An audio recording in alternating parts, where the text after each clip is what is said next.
We're going to get started in about 3 minutes. Oh, hi, Bonnie. Lovely. We're going to get started in about 3 minutes. Before we do, I'm going to have a couple of questions to throw at you guys. So the first one is going to be, you'll see at the bottom, there's a polls tab. So underneath the video of me down there. If you go to that polls tab, you'll see that there's a question there. So the question is, do you know what your course topic is yet? Yes, no. I'd really love to know how many of you know what your topic is and you've got a clear idea of what you're going to teach. How many of you have absolutely no idea at all? And how many of you are just sort of like, I kind of know what I'm kind of going to teach, but I'm not so sure entirely yet. And that's just going to give me a good idea as to how much depth to go into each of the different things we're going to talk about today. So we've got quite a lot that know what they're doing and an even amount of not sure / no idea. That's cool. We're going to definitely be helping you guys out. Hey, Narita, lovely to see you here. What else have we got? Another couple of questions I'm going to ask you guys. This is the biggest question I want to know. Is why haven't you got started with your course plan yet? Or what is it that you're struggling about putting that pen to paper for the first time? So thinking about the actual structuring out the course plan itself, why are you stuck? Where are you stuck? Why is this bit so challenging? You know, for some people, it's just simply a case of time. For some people, it's complete overwhelm. For some people, it's I just don't know where to begin. I don't know what my audience want. I don't know my topic well enough yet. I don't understand how to create online learning programs. I'm not trained in education. Whatever it might be for you, there's no right or wrong here, obviously. This is just a really bit of research that is going to help me again today know what stuff to give you, what stuff to leave out. It's also going to make sure that I try and answer those questions through this. No, I know too much and know where to start. Do you know what? That's the biggest thing is I found actually that it's not the fact that people don't have enough content. Online instructors struggle most because they have so much knowledge in their head. There's just so much stuff they could teach that it's just a case of, oh my God, where at this mountain do I begin tackling? Paralysis through analysis, hell yeah. So you're just perfectionist. There's just so much there. Where do I start? There's so much stuff I could be teaching.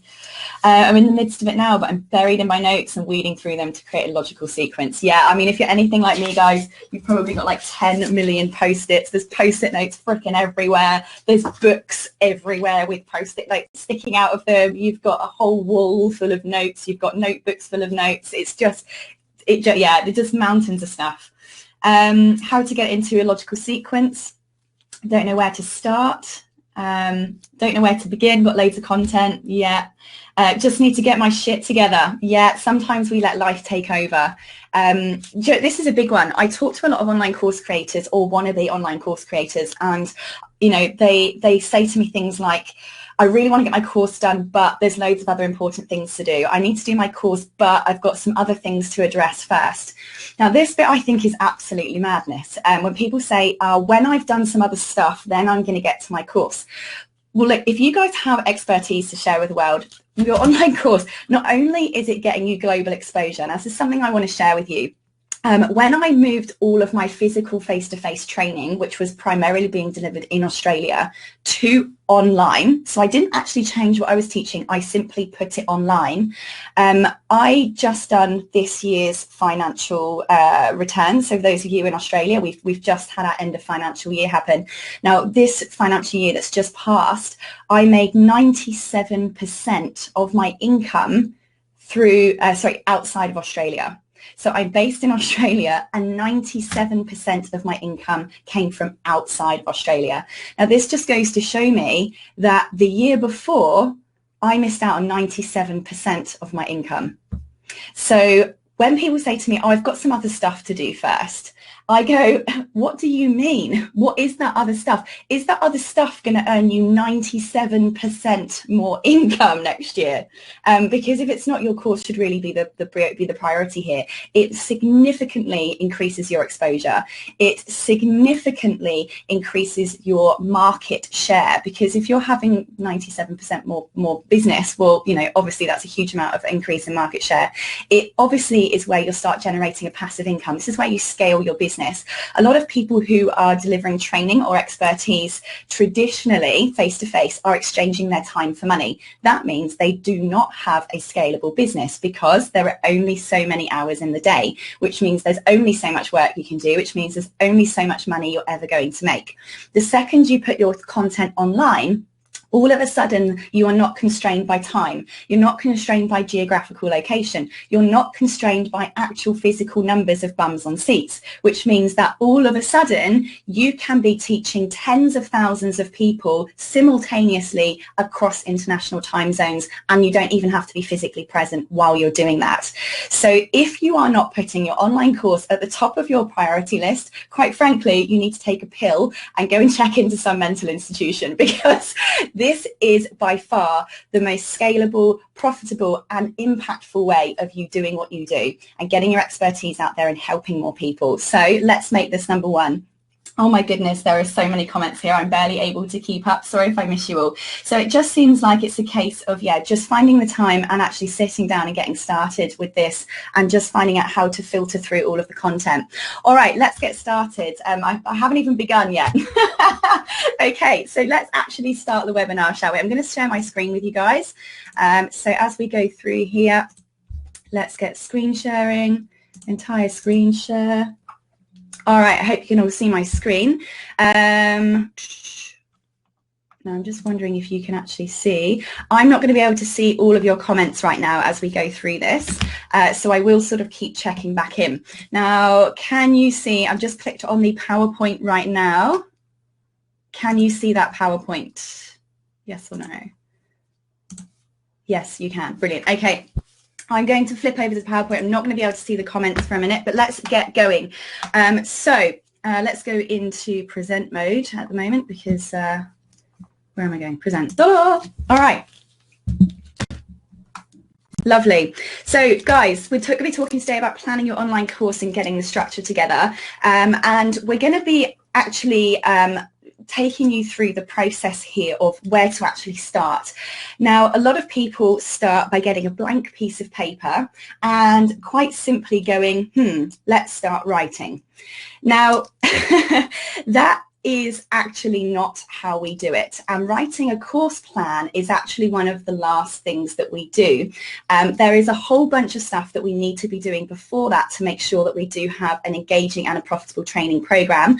And I can guarantee you now, if you follow the steps I'm going to take you through this morning, you will be able to come up with, within 7 days, a profitable and engaging course plan. What we're going to do, I'm going to take you through some of these tips. I will jump from the presentation back to the webinar screen so that I can see if any questions have been asked, but I'll probably address all of the questions at the end.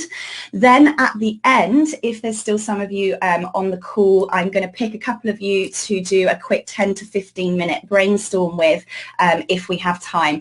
We'll see how long this goes on for. I'm planning for it to be about an hour, but we may go on for about 90 minutes. This is being recorded, so if any of you do have to leave, you will be able to access that later on. So let's get going. The first question is, look, do you want to be an online instructor or do you want to be an edupreneur? A lot of people absolutely hate these sort of combining words because, they just think it's gross and cheesy, but it's the only way that I can actually come up with explaining how important it is that we need to think strategically about our online course creation. Now, it's all well and good to think, I want to change people's lives, I want to make a difference. Great, that absolutely should be where you're coming from. That should be the core fundamental basis of your edupreneurial business, because if you don't love what you do and you don't love the results that you're giving your people, then you're not going to last very long in this industry, because it really is a passion industry. However, and this is a very big however, if you only build a course based on, I want to help people and change people's lives, I'm going to call you someone who is just an online instructor, because an online course that comes from the heart isn't necessarily one that's going to be incredible for your bank account, as incredible as it might be for your students. What we need to do is we need to think entrepreneurially. So we need to educate our market in a profitable manner. And if we're going to do that, this means creating great courses that are engaging, that are going to transform our students' lives, but are ultimately going to do that in a way that makes us money. At the end of the day, just having a great course isn't enough to pay the bills, and we need to get this balance right between the two. And this bit I'm going to show you today, the tips I'm going to show you today, are the most important parts for making sure that your online course does both of those things. So that's what we're going to look at. And by the way, some of the tips I'm going to show you today come from my 2 online courses. You can check those out through that link. So yeah, I thought I'd throw that in there. You know, I can plug my stuff, hey. I'm just going to check back in to make sure that we are all okay. Everyone can hear me fine. You're all logged in. You can all hear me all right? Yeah. You've waited an hour for this to start and no technology. Bye. Okay, can everyone else hear me? Okay, yeah, so I've got people that are there. So some people obviously are having trouble, but as long as there are people that can hear me, then it's obviously working. All right, let's carry on then. So where do we start? Where do we begin when we're planning out our course topic and our course content? Now, the first thing you want to start with is you need to make sure you're teaching a course that you love. It takes a lot of effort, a lot of time, a lot of hard work to build the course, to then film it all, to get it online, and to then maintain and manage that. Secondly, building the course is just the beginning. You then have the marketing that never, ever, ever stops, guys, and neither does the updating of the course. So if you want to have a course that's going to evergreen help people, that means forever, and always going to be earning you money, you need to be aware of the fact that just building it isn't enough. You cannot have the mindset of build it and they will come. No, you have to forever then be writing about your topic, creating blogs on your topic, creating short taster videos on your topic, answering questions in social forums about your topic, going on podcasts about your topic, so that you can forever drop in the, oh, and by the way, I have an online course on this line, so that you can forever get leads. So if you don't pick a topic that you love, you are going to be shooting yourself in the head very quickly, and this certainly isn't something that you can sustain for a long period of time if you don't enjoy it. So this is the first thing I say. Number 1 task, write this down. Write down 100 things that you love. 100 things that you love. Now, this could be anything. It can be personal. It can be business. It can be whatever you possibly think of. 100 things that you love. I then want you to, once you've written down those 100 things, next to each one, score out of 10 how much you love it. So 1 is don't love it very much, and 10 is I absolutely love this thing more than the world. So you've got that. Number 2, I then want you to write a separate list of all of the things that you are skilled at, all of the things that you're good at. Now, these could be things that you have been formally trained how to do. It could be things that you've been informally trained how to do. So it could be absolutely anything, a skill that you've learned, and you can do it without even thinking about it. You know, it's a bit like once you've learned how to drive and you've been driving for a long time, you can get all the way to work and forgot that you had even remembered that you'd been driving, because it's just something that you do automatically without thinking about it. So this could be anything. And if you're stuck with starting, literally start with the stupidest things. I know how to make, I'm good at making a cup of tea. I'm good at making that particular dish. I'm good at calming people down when they're stressed out. Whatever it might be, write all of those down. Then again, go next to each one and score 1 to 10 of how good you are at that thing, how automatically and naturally it comes to you. Then I want you to write a 3rd column. The 3rd column is everything you have experience in. So this is stuff that you have done in a job. It might be stuff that you've done voluntarily. It may be stuff that you've done as part of your business, but something that you actually have experience in. Now, when you have been there and done it, not only does that give you more credibility, it gives you more relatability with your audience. So it's really, really important for you to pick something that you've been through. Now, let's pretend you're teaching people how to overcome stressful trauma or something. You're teaching people how to overcome trauma. Now, obviously, you're going to be far better at teaching that. You're going to have far more relatability with your audience if you yourself have been through a traumatic experience and got through the other side. So what experiences have you had, whether they're practical work experiences or whether they are life experiences that you have got through, been there, done it, got the t-shirt? This makes you qualified, so to speak, to go back and then teach that, because there are other people in the world who have not yet been through that, or who are trying to get through that and can't see how to get through the other side. And you can share your tips on those.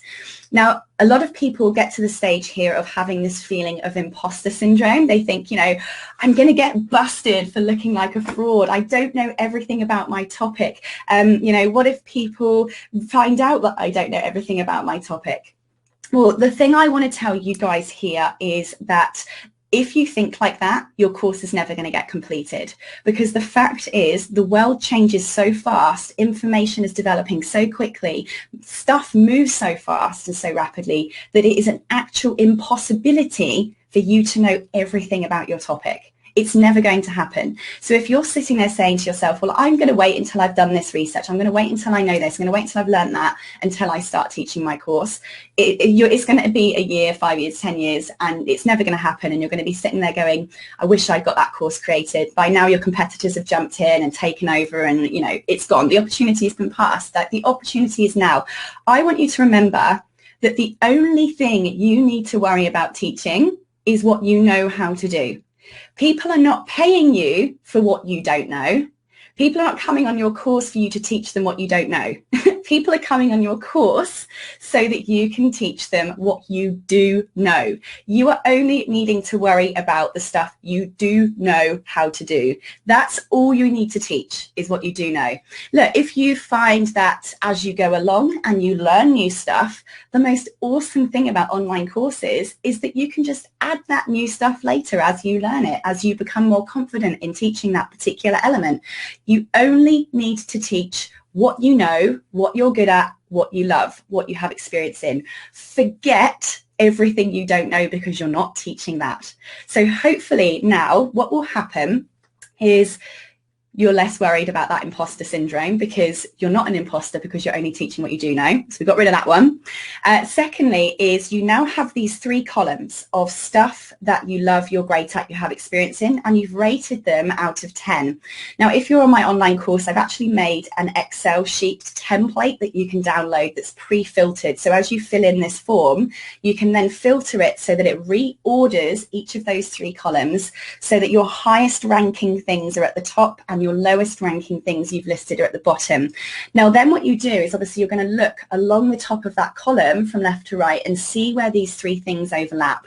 Where you have really high ranking items that you love, you're great at, you have experience in, these are going to be the top topics for you to then go on and teach.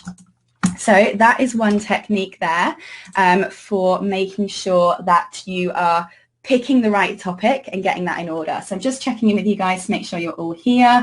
I'm going in and out a little. All good.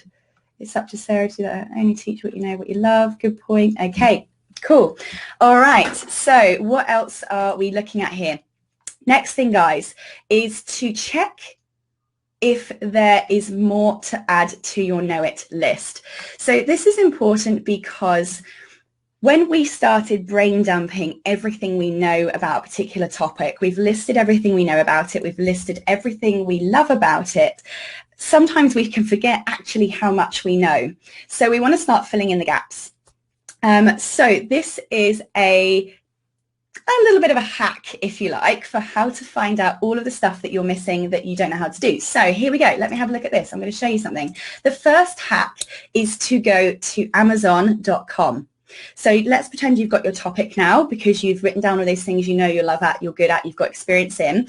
Now let's pretend that topic you've come up with is Facebook advertising. This is going to be what you're going to teach your course on.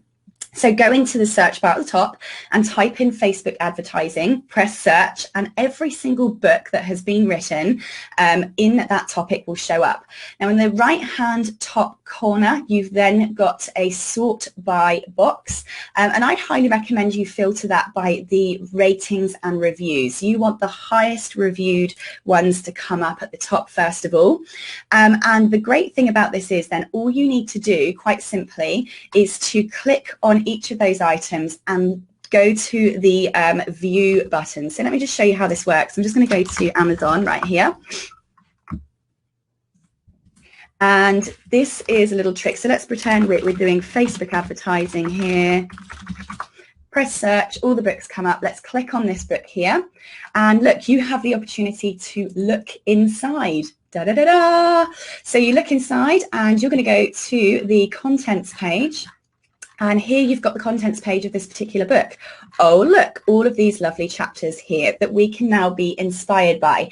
Now, I want to use the word inspired very, very clearly, because do not copy anyone else's content. Not only is that ethically horribly wrong, secondly, you're only going to be booting yourself up the bum, because if you're creating a course that's the same as everyone else's out there, you don't have any unique positioning, you don't have any unique standpoint, and quite frankly, you're probably unlikely to sell them, because why would somebody buy your course if it's the same as somebody else's? So don't be wrong, don't be stupid.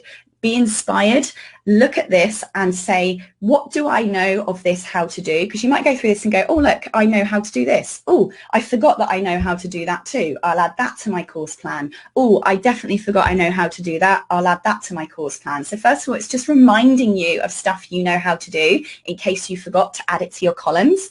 But secondly, what it does is it helps you go, now how can mine be even better? How can my course be better than this course? And here's another way of using Amazon to do that. So first of all, we filtered by the highest reviews, then go to the lowest reviews. So scroll all the way down to where the reviews get rubbish. Okay, it's going to take ages for me to access so many pages. Find where the reviews are rubbish and see what the comments are from people. And whatever the comments say about what was bad about that book, what was missing from that book, guess what? That's the stuff you want to include in your course, obviously, as long as you know about that particular topic. So if you are looking at what the audience, what the world out there is not happy with, then clearly you can fill that gap where there is obviously a market demand. So that's one way of checking what's missing from your course plan, but also whether it's liked by your audience or whether it's not liked by your audience, or if there is a demand for missing content. So that's one. Now, the second thing you can do here's a screenshot, is check out the courses that your competitors have. So this is important for a couple of reasons. Again, it helps you benchmark where your program is at. Benchmarking is significantly important, because you need to know what types of programs your competitors are offering and what fees they're charging for that, so that you make sure you're not either pricing yourself out of the market, but you're also making sure that you're developing something that not only is as good as what's on the market, but preferably is much better. So you need to know what your competition are doing if you're going to have a profitable training course that is good. So a great place to look, guys, is Udemy. Now, as online instructors, if you don't have taster courses on Udemy, you're missing out on a massive market. Just to throw this out there, Udemy is a marketplace. It's not a learning management system. I'll go into that in another program. But basically, they've got 11 million users. If you do not have your courses on here, you're missing out on potentially 11 million students.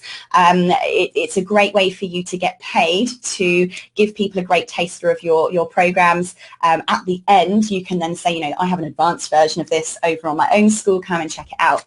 There are very big rules about taking people out of the Udemy platform, but again, that's a whole other conversation. So look, let's pretend that you are teaching Facebook advertising again. Type in Facebook advertising, press search, and guess what? It will bring up every single course that has anything to do with Facebook advertising. So again, the great thing about Udemy is that every single course has a curriculum that's fully viewable by everybody. So click on a course that sounds like it's similar to yours, have a look through, and you can see there's a whole curriculum here. So just like you would do with the Amazon books, have a look at all of the modules. You'll get not only an idea of structure, it will help you go, okay, wow, actually my idea is better than that. It gives you a bit of confidence. It makes you go, oh, I forgot about that. I know how to do that. I forgot that I know how to do that. I'm going to add that in my program. But again, how can I make mine better? How can I make mine different? How can I make mine even more interesting? Again, go down and check out the reviews. The great thing about Udemy is there's tons of reviews on there. Now, again, you want to go to the 3 stars and less. So everywhere that has 3 and less stars, see what the comments are. And if they're saying, you know, it was missing this, I didn't like the fact that this wasn't explained, guess what? That's what you need to add to your course to make yours better and make yours different as well. Just checking we're all still here. Friggin' awesome shit, girl. Thanks, Jeff. Loves it. All right, we're all still there. Yep, lovely. So this is how you make sure that you've got more content to add, that yours is benchmarked with the industry, to make sure that yours is better and make sure yours is different to everyone else's. Now, by now, you're going to have a huge list of different types of stuff that you can be teaching in your online course. So what we need to now do is we need to start refining that, because this is where overwhelm is starting to creep in. We've now probably got a humongous list. We want to filter it down. So here's the next thing you need to do. You now need to decide what the actual objective of your course is. Now, when I'm talking to edupreneurs about how to create a profitable business model around their course, I give them this kind of package concept. Now, when you are teaching, there is sort of a funnel, if you like, of how much you deliver, what type of content you deliver, which determines how much you can charge for your course. But ultimately, when it comes to this topic, will determine what you teach, what your content will be like, and how your course will be structured. So the most basic level, the cheapest form of education you can give to people is information. Now, information is stuff that's pretty much freely available or very cheaply available. Information is stuff like books, it's blog articles, it's videos and things that are answered on YouTube. It's pretty much information that anyone could find if they were researching, but ideally you want this information to be coming from you. They come to you because they know that you are the source of expertise on that particular topic. So if you're providing information, it's going to be your cheapest or freest at the bottom end of your funnel for your particular product or service. So if you're providing information for your course, your content is going to be very, very simple.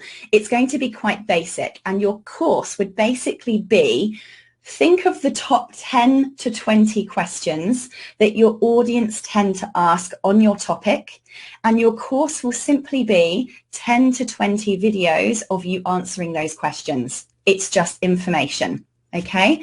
So that's the bottom end. The next thing your course could be is implementation. So this is when you actually give people the step-by-step processes or the how-tos of doing something. So let's go with the Facebook advertising course example here. If you're building a course on Facebook advertising that was information only, then primarily your course would be things like, what is Facebook advertising? Why is Facebook advertising important? Who uses Facebook advertising? How much does Facebook advertising cost? You know, it's going to be just info. If we come and build a course on implementation, then we're going to be writing things in our course or answering questions in our course, such as how to set up a Facebook ad step by step, how to create your business Facebook page where your adverts will come from, how to. So you can see the difference here in when it's information, it's what is, more often than not. You're answering the what is question. When we come to implementation, you're answering how to. So can you see how your content is going to be different in your course based on whether you're providing an information course or an implementation course? Obviously, implementation, because you're providing people with a step-by-step process, the how-to guide for something, it's going to be a little bit more expensive. Then the next stage up from that is transformation.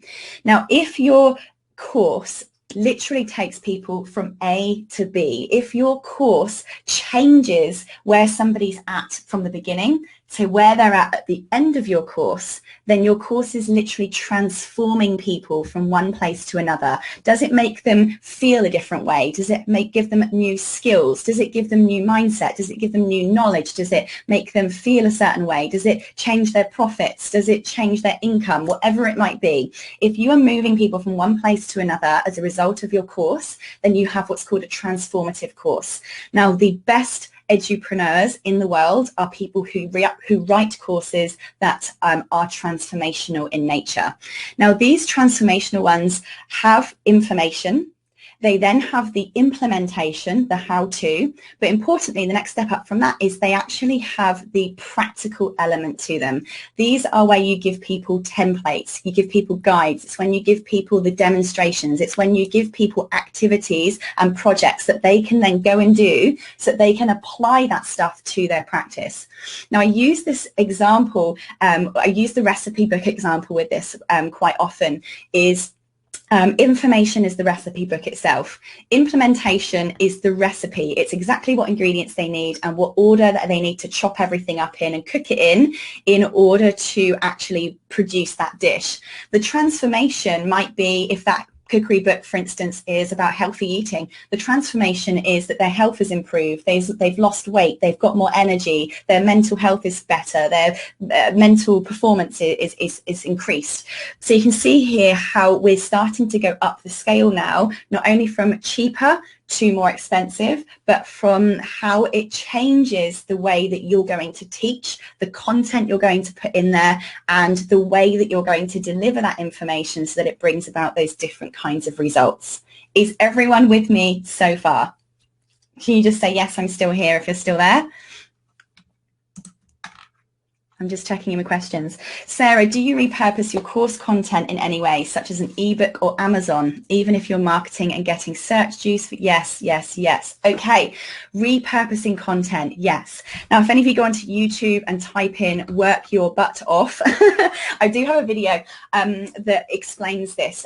You should make every single piece of content you produce absolutely work its butt off for you, okay? So one of the things that I do is, if you create a 2-minute video for your online course, get that video transcribed. Straight away, you then have something you can turn into a blog article. You can take that text and make it a social media post. You can rehash that text and make it a press release or a guest article to post on an industry magazine or newspaper. You can then download the sound and the MP3 from that and create a podcast with that particular video too. You can, what else can you do? Just trying to think off the top of my head here.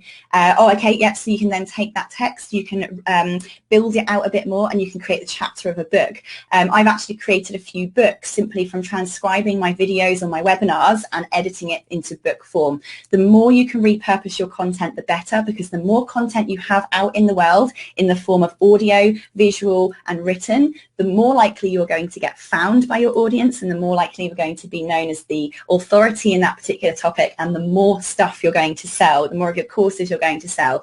The more is out there, the more you're going to get found. So absolutely make every one thing you do work as hard for you as possible. Okay, where else should you be? Cheers, Marion. This is really helpful. Light bulb moment. Cool, nice one, Camille. Course naming, any tips on how to make your course appealing? Yes, Google Analytics is really, really boring. Definitely. I'm not going to go into titles in this. In my online course, I do go into details of how to name your course to make sure that it is the most attractive as possible. But here's a quick tip. Go into Google and type in Google Keyword Planner. Google Keyword Planner. Come up with some keywords for your course topic. Now you know roughly what your topic is.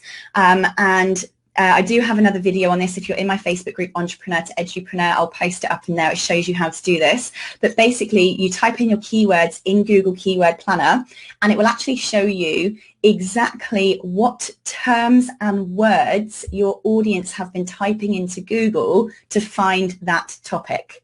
It's very cool. So what you would then do is use those keywords, the results that come up. It will say, you know, the most popular words, the words that have been typed in the most, and you then feed those into your course titles, your course descriptions, so that you have much bigger search engine optimization. Transcribing webinars and creating books seems like a stretch. Is there a lot of edits needed? Yes, but it's not as hard as you might think. I find it a lot easier because if you find it easier to talk about your topic, getting it transcribed is not that hard. I use Upwork.com.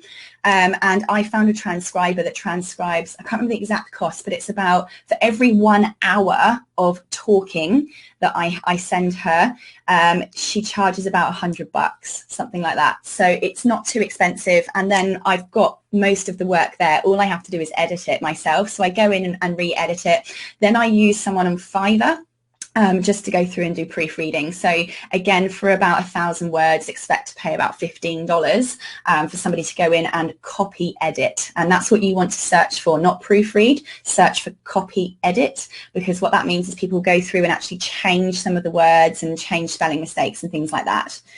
And Erica, so Erica's a VA, go check Erica out then. Thanks, Erica, for letting us know. What's the Facebook group? It's called Entrepreneur to Edupreneur, and that's the group that I own. I'm constantly posting stuff in there on tips on how to do all of this. So let's carry on going because time's running away with us pretty quickly and not even touched the surface yet. So we've decided now if our course is information, implementation or transformation. So that's going to tell us how in depth we're going to go into our course. So now go back to your list of stuff that you've written down, those huge lists that we've been inspired by what we know, what we love, what we've got experience in, and we've added to that by looking at similar topics on Amazon and similar topics on Udemy, and we've now got this big list.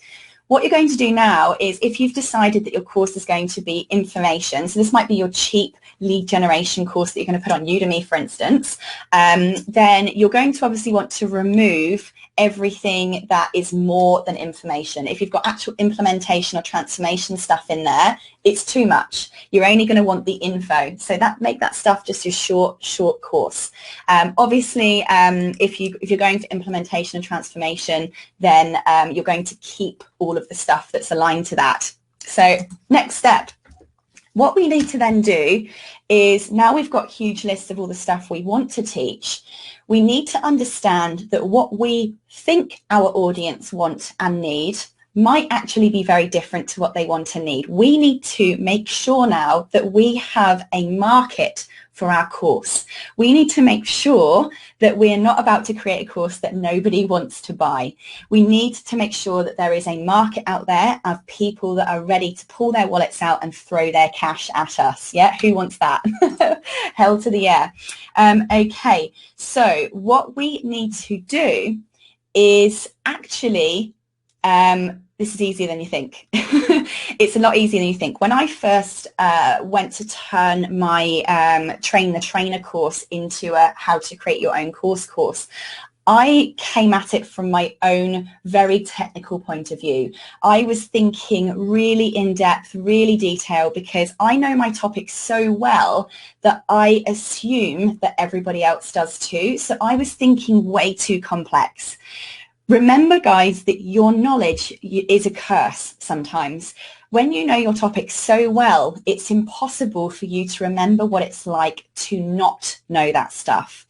So what you think is, oh, this is way too simple. People are going to think this is me making them suck lemons. People are going to think that this is me, taking the mick. No, when you know your topic really, really well, you forget that there are so many people out there that literally have no idea. They've never heard the terminology. They don't know where to begin. They don't know where to start. Remember that to a second grader, a fourth grader is an expert. But when you're the fourth grader, you think that second grade was really easy.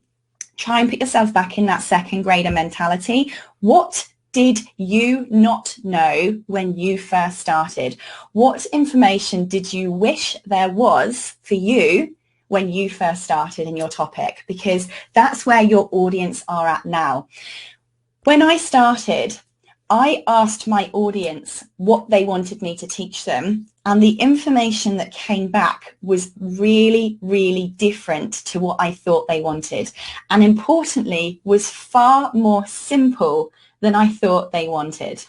The best way I can get you to think about this, I've used this example a couple of times in the Facebook group, is when you are somebody like me who tends to go over technical, over advanced, you think you have to overpack loads and loads of information. I want you to do the man in a pub test, okay? This means, imagine that you have literally walked into a bar after work, you've ordered your glass of wine or your whiskey chaser or whatever you drink. Greg, it was a beer, wasn't it? And this guy asks you what you teach, and you have to simply explain to the man in a bar what you teach. If you come at explaining your course in the man in a bar way, all of a sudden what happens is you drop all the technical, you drop all the overcomplication, you drop all of that complexity, and it suddenly becomes far more accessible for people to understand, and it suddenly reduces all of the pressure off of your shoulders to, you know, you're not teaching a university degree. So what you need to do then, let's get back to getting it simple, is you don't have to do the work. To have a really, really good course, actually get your audience to do the work. So when it comes to writing out your course plan, one of the first things I want you guys to go away and do today, and I want you to do this today because this is not hard, is to simply ask your audience what they want to learn. So I want you to go and find all of the Facebook groups where your audience hang out in. I want you to find the LinkedIn groups that your audience hang out in. I want you to, wherever your audience are, I want you to simply go, hey guys, can you help me? I'm planning on creating a course on blah. And I just am in my research phase at the moment. I was wondering if I was going to teach a course in blah, or if you were going to take a course in blah, what questions would you have? What things would you like me to demonstrate for you? What questions would you like me to answer? Thank you so much for helping me. Now, you will actually be amazed if you're posting this stuff in the right place. You will be amazed at how much people will respond and go, oh my God, I'd love to know about this, and this. Guess what? They end up writing your course plan for you. They actually tell you what they want you to teach. So this tells you what people want to buy. If people are asking questions about your topic, then they're going to be willing to pay you for the answers. So this is the first thing I want you to do. Take that script, copy it, and then go and find all of these different locations. So personal social media page, you're going to have people that follow you and like you there. Maybe you've got business social media pages, but the best place you can be placing your question is in Facebook groups. The engagement in there is really, really high. So let's pretend you teach, I use this really simple example. Let's pretend you teach dog grooming, okay? Go and find groups such as I Heart Dogs. Now, let me just show you how to do this, guys. I'm just going to go into my Facebook. Now, if you target dog owners, let's type in dogs. So you go up here, you go into the search bar, you type in dogs, and see underneath you have these filters. You want to click on the groups button. So click groups. And here you will find a list of all of the groups that exist that have anything to do with dogs. Guess what? Dog owners are going to be in there. If I've got a dog grooming course, that's where I want to do my research. That's where I want to start engaging with people. That's where I want to start answering questions. That is where I want to post my question. Hey guys, what do you want to learn? If you target, entrepreneurs, type in entrepreneur, type in business, find the groups, join the groups, ask the questions there. You will be amazed at how many people are really are willing to help you with this. So this is the best place for you to start. So little tip here as well, guys, is you're obviously going to be posting in lots of different places. Whenever you make a post, let me just go into my Facebook page here. If you make a post in a group, you'll see you have this little drop down arrow here. It's not showing me here, but you can basically do a drop down and tell it to give you notifications so that you'll be able to find those posts that you've posted everywhere so that you can actually go back and find the answers. But of course, make sure you actually write down where you've posted your questions so that you can find them later. Just going to check in with you all. Blah, blah, blah, blah. Writing is too small to see. Okay, sorry. You couldn't read the script. It's very blurry and small. Okay, so the script says, hi everyone, please can you help me? I'm creating a course on blah and I'm just in my research phase. I was wondering if you were going to take a course on blah, what stuff would you like to learn? What information would you like to learn? What questions would you like answered? So that's basically the kind of script that you're going for there.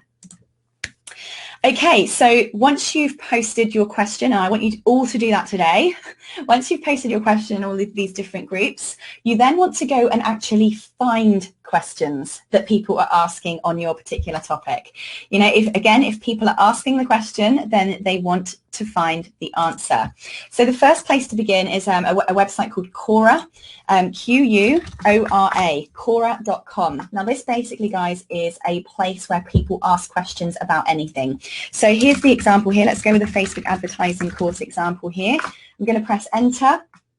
Facebook advertising, and what it does is it brings up every single question that has ever been asked about Facebook advertising. So you can go through here, find the questions, find the most commonly asked questions. Now what I do is I just copy these questions, I put them all in a big Word document, and I know that, again, if people are asking that question, then clearly they need the answer, and clearly my course, importantly, should answer that question.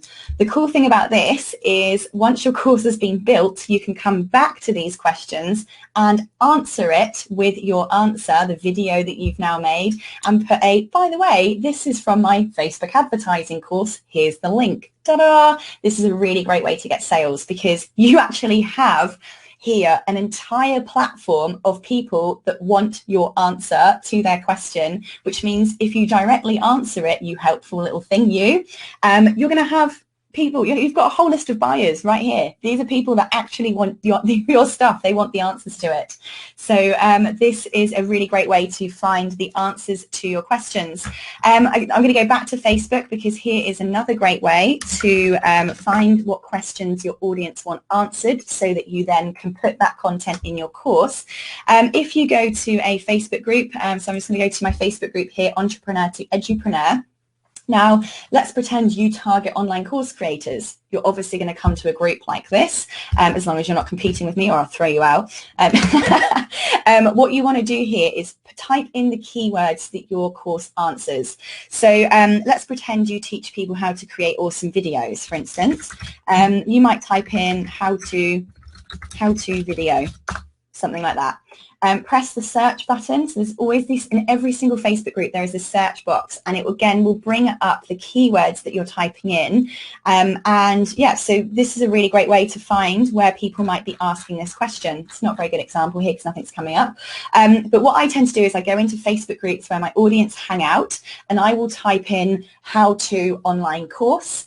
And it will bring up any questions that anyone's ever asked about how to create online courses. I can then obviously go straight to those and answer those questions, and, you know, generate conversations, start building relationships, and obviously then go on to promote my content to those people. So what this now is going to be doing for you is starting to give you a really good idea of exactly what you need to have in your course. And importantly, what you don't need to have in your course. Because if you go back to your original list now, what you're going to be finding is that there was a bunch of stuff you wrote down that in your research has not come up. People have not said they want to learn that stuff in your Facebook post comments. There haven't been any questions asked about that particular stuff in Facebook groups. There haven't been any questions asked about that particular stuff in forums like Quora.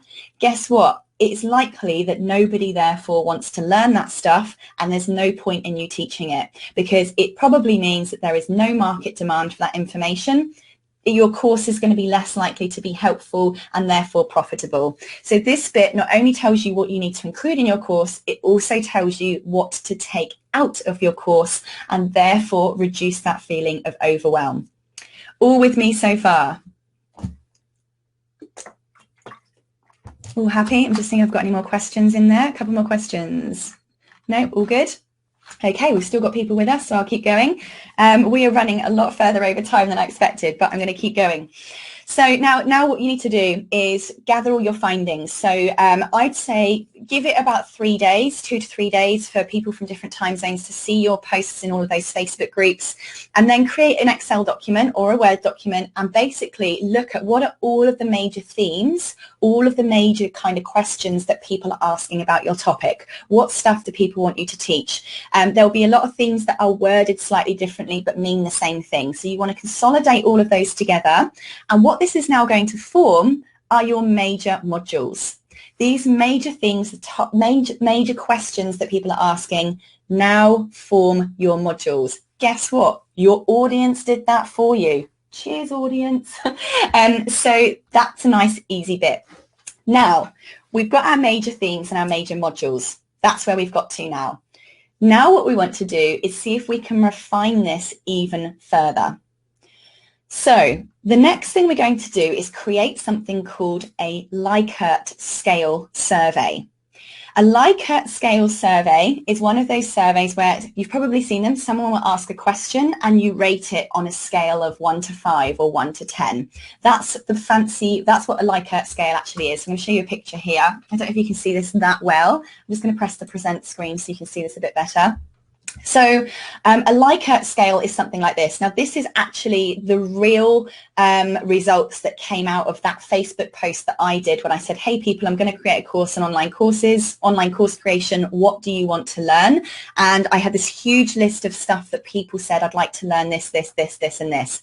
So what I did is I used Google Forms to create a survey. Google Forms is completely free. You can put as many questions in there as you like. You can do all different types of questions, whether it's paragraphs or multiple choices like this. And then what you want to do is next to each item, each major theme, write down the 5 options they have. I do want to know about this a lot. I don't want to know about this at all. Don't really care if you include this or not. And then send that survey back out to the audience. Because it's important now that if you find there's a bunch of stuff that people really, really, really, really want to learn about, and then there's a bunch of stuff that people don't really care, don't really want to learn about, again, this is going to tell you very clearly what to include and, importantly, what not to include in your course. There's no point including stuff that people don't want to learn unless they have to learn that stuff in order to achieve what they do want to learn. So, for instance, if you're teaching people Facebook advertising, you've got to make sure they know actually how to use Facebook and how to set up an account first. That might not be something they said they want to do, but you know they have to do that in order to learn it. But if you can remove everything that they've not asked for, then clearly you're going to be creating a course that people absolutely love. If they love it, they're going to refer it more. It's going to get higher ratings. It's going to go up the algorithms because it's going to have lots of engagement, and it's going to make you more money because people are constantly going to go, you should do that person's course because it was great. So simply create those themes then, create the major results, create a Google form, and ask people how much they want to know about each of those different topics so that you can refine your course plan even more. Okay, all with me still? Yes, great, happy, lovely. Let's keep going. So you will now have your results back of how much people want to know about each thing. So now you know exactly what you're going to include in your course, and you've got rid of everything else. So now we're only focusing on the stuff our audience have said, I really, really, really, really want to learn about these things. So that's now our major themes we have. What you're going to do now is for each major theme, you're going to decide what will your audience be able to do by the time they have finished that module, that major topic, that major theme. By the time they've finished your course, what things will they be able to do? Practical skills, okay? So list down as many practical skills or able to do's for that particular module, that particular theme. Do that for all of them. Then what will they know? What knowledge will they have gained by the time they've finished each of those major things? And then how will they feel, or how will they not feel by the time they have finished that particular module? So for instance, let's go with the Facebook advertising one again, just because that seems to be the theme here. It may be that one of the modules in your Facebook advertising course is audience, refining your audience, for instance, okay?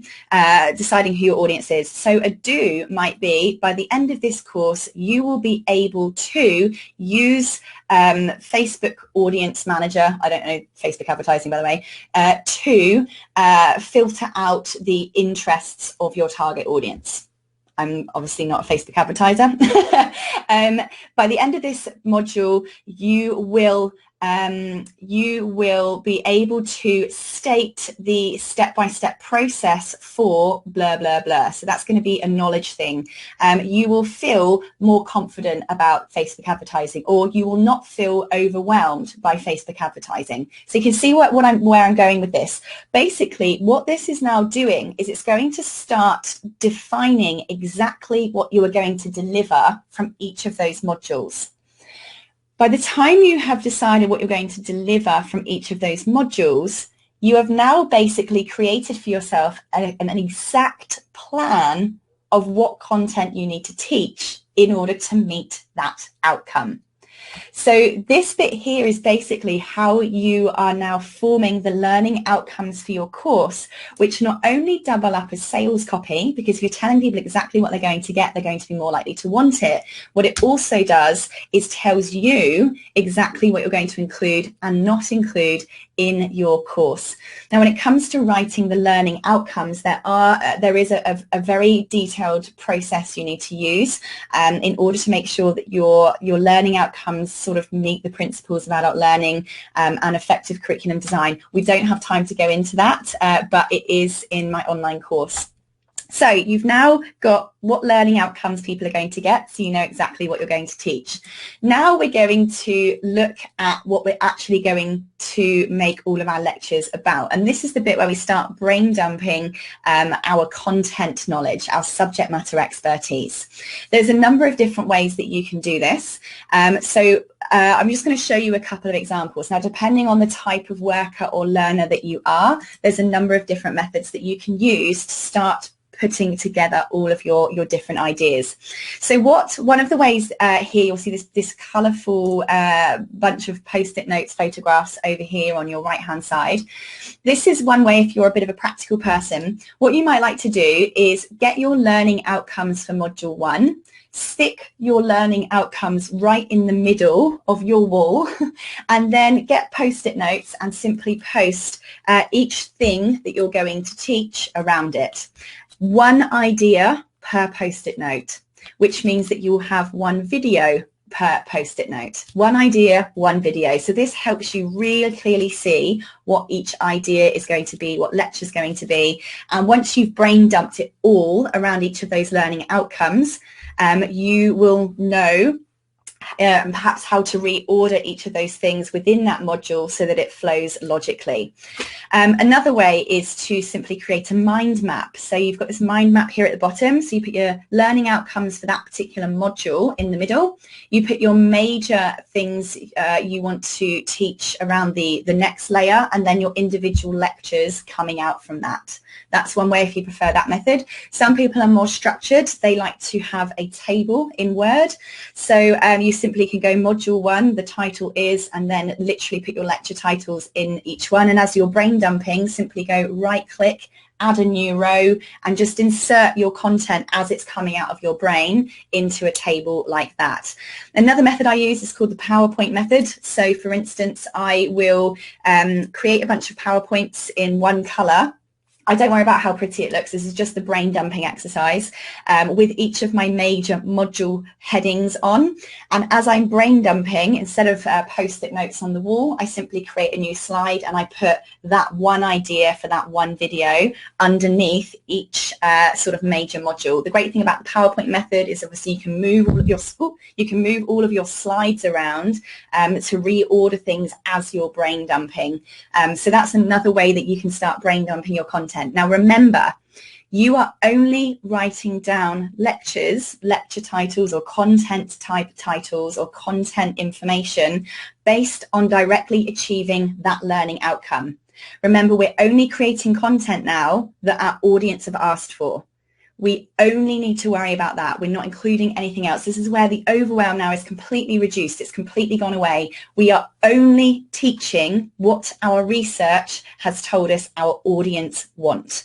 So those learning outcomes we've created obviously are based on what our audience want. If you brain dump an idea, regardless of what method you use, that does not directly align to achieving one of those learning outcomes for that module, guess what? You get rid of it. You throw it away, it goes in the bin. You do not teach that particular thing. Save it for another course. Save it for one of your promo YouTube videos or something. But that's really important now. This is where it really helps you go, don't need that, don't need that. Throw that idea in the bin. I don't need to clutter my brain or my course with that stuff because my research told me my audience don't need that. It doesn't align to a learning outcome. Get rid of it. Okay, next bit. How many modules? I get asked this question all the time. Sarah, how many modules should my online course have? Sarah, how many lessons should there be per module? The answer to this, guys, is there is no right or wrong. You need to think about what your audience have asked you for. You need to think about what your learning outcomes are, because this is what you're promising to your audience, because that's what they want, that's what they want to buy. Therefore, if it takes you 1 2-minute video to answer that question, or to give them that information, or to demonstrate that skill, or to transform them, great, cool.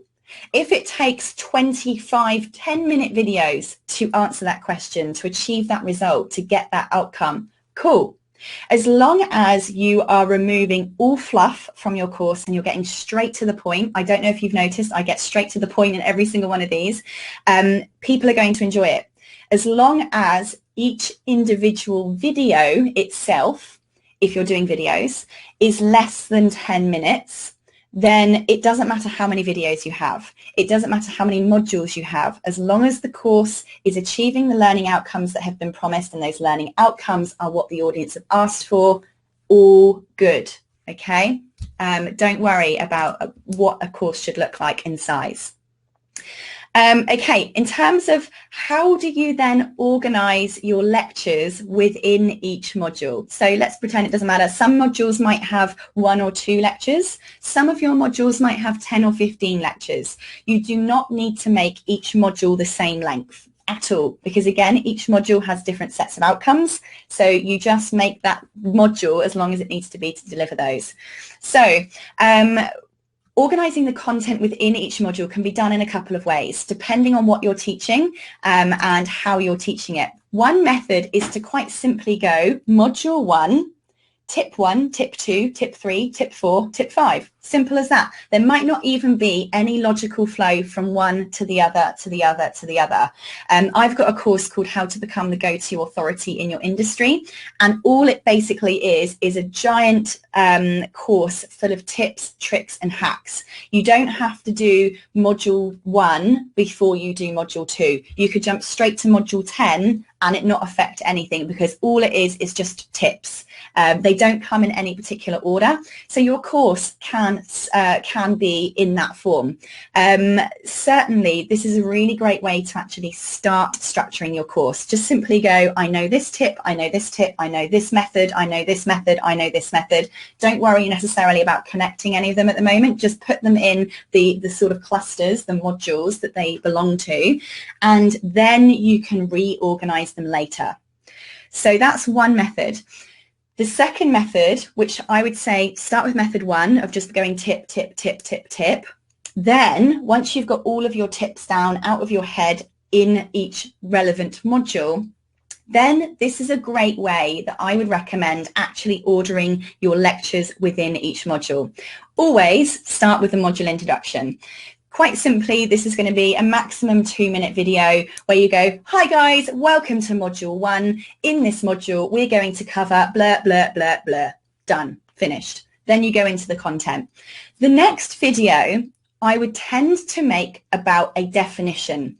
So let's pretend we're talking, what's this definition here? Okay, so this pretend course I've got here is about how to make a cup of tea. Okay, so we're going to go module 1. Hi guys, in this module, we're going to be talking about tea bags, blah, blah, blah. Okay, we're going to learn about where they come from, what they're made with, whatever. Then our next module is the definition. What is it? So we're going to go, lecture 2 is what is a tea bag? What's the definition of a tea bag? What does tea mean? So we're getting people to understand what it is that we're really talking about and how you're defining it. Then we need to go into our next lecture, which is evidence. It needs to be contextualized. You need to start saying, why should people listen to this? Why is this important? Why should we do this? Why should we not do this? The thing that you're talking about, Why does it apply to them? This is where you really get people to understand how it's going to apply to their practice, to their life, to their well-being, whatever it is that you're teaching. Next, you go into the how-to steps. Now, this could be 10 videos, it might be one video, but this is where whatever that module is about, you're going to do one how video, the X how video, the next implementation video, the tip, the tip, the tip, the tip, the method, the method, the method, the method. This is where you put all of your tips in. Then you go into, obviously, your activity. If you're doing a transformation course, this is where you'll have maybe templates or handouts, downloads. Maybe you've got some MP3, some audio in there. Perhaps you've got some group discussion. Perhaps you've got a project for them to go and do, or an activity or a quiz or a questionnaire. Then you have, obviously, your module conclusion, whatever it is you want them to do, think, or behave in next. So look, this is no right or wrong again. You always need to be thinking, does this align to the learning outcomes? If it doesn't, don't put those lectures in there. Don't just fill up courses with stuff because it's in your head. As long as you're achieving the outcome, the order that you put your content in is really up to you. There isn't a right or wrong there. Are we all still here? You love the PowerPoint idea? Reverse engineer, yes, you use PowerPoint, Google Docs, definitely. Bonnie's made a good point there, guys. I use Google Docs all of the time. I no longer use Word or anything, because if you're using Google Docs or Google Sheets or Google Slides, I always use Google Slides as well. The beautiful thing is you can never, ever, ever lose any work. You are always going to have your stuff saved. It automatically saves. You can access it from your phone, from any laptop, from any device that has an internet connection. So if you just want to save ever having one of those days where you've lost all of your work, stop using Word, stop using PowerPoint, start using the Google platform. It will save your life. Okay, any more questions? Nothing's come up yet. We are really going over time. Okay. I'm going to skip past a couple of things because I want to give a couple of people the opportunity for some live demos. So I'm going to skip past a few things here. Guys, just before you drop off, I do have a special offer for you. If you go to the offers box, the link will go there. These are my online courses, how to create a profitable online course. This has well over 5 hours of content, over 60 videos, downloads, discussions, PDFs, templates, you name it, guys. This is if you've enjoyed this particular webinar, you've just had an hour of what is more than a 5-hour program without all of the templates. If you buy this course, which right now is only $147, by the way, that was my launch price, which I haven't updated yet. My course has been significantly updated since that launch price. This course price will actually be doubling by the end of the month because I've added so much new content to it. If you buy that for $147, you get this one completely free of charge. Free.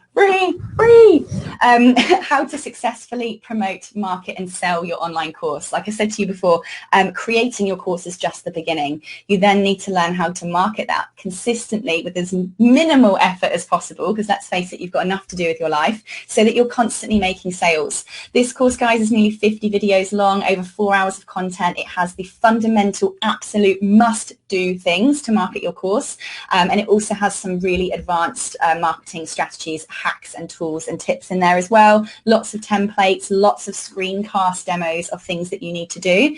You get that course completely free of charge if you buy the How to Create Profitable Courses course, and the link's in the bottom.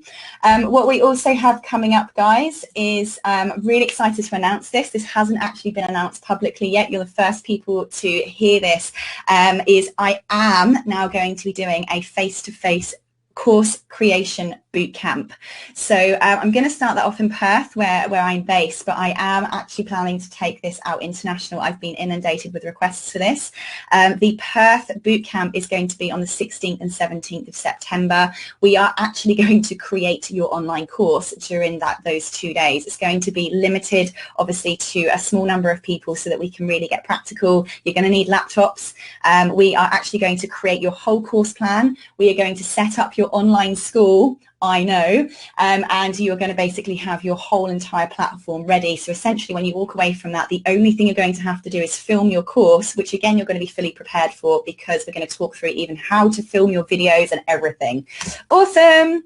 Okay, so that's it. If you guys do want more information about the bootcamp, just shoot me an email, but there will be, if you're on Facebook, if you're connected to me, if you're in my Facebook group, you will know about that very soon. All the information and the sign-up pages are going to be posted very soon. Before we go into now, blah, blah, blah, blah, what we're doing now, we're going to do a quick workshop with a couple of people. Is a replay of this available? Yes, Liz, the recording will be going out to your email address that you used to register to this webinar. Okay, brilliant. Let's keep going. We have got 15 minutes before I have to be in another meeting. No offer is listed. Okay, that's because it's off. My bad. Okay, it's now there. The offer is now there, guys. Sorry about that.